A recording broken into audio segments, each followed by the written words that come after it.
5 ambulanze pulite, 3 archivi comunali sistemati, una baita alpina rimessa in ordine, un antico portone restaurato. Sono solo alcuni degli interventi portati a termine dagli 890 ragazzi e ragazze della Marca che hanno aderito al progetto Ci sto a fare fatica, sotto la regia della cooperativa Chiricù.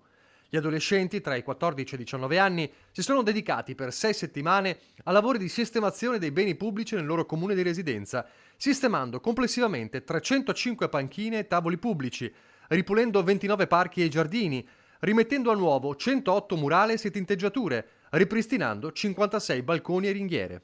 È un progetto che richiede tantissime energie, tantissima organizzazione.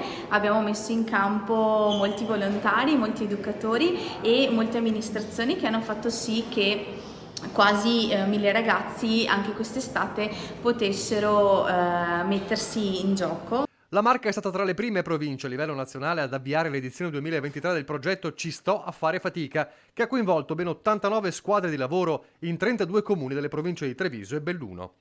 Ogni gruppo era composto da circa 10 ragazzi guidati da un tutor e da un tuttofare che ha trasmesso loro le competenze tecnico-artigianali del lavoro sul campo.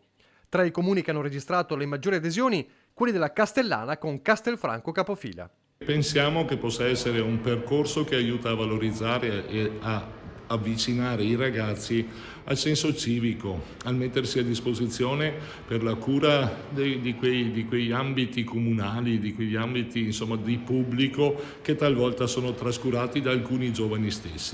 Chiusa questa edizione si pensa già alla prossima, a fine anno si apriranno le preadesioni per il 2024. Noi siamo pronti anche per realizzarlo il prossimo anno e per coinvolgere nuovamente insomma, centinaia di ragazzi insomma, nell'occuparsi dei beni comuni e del proprio territorio.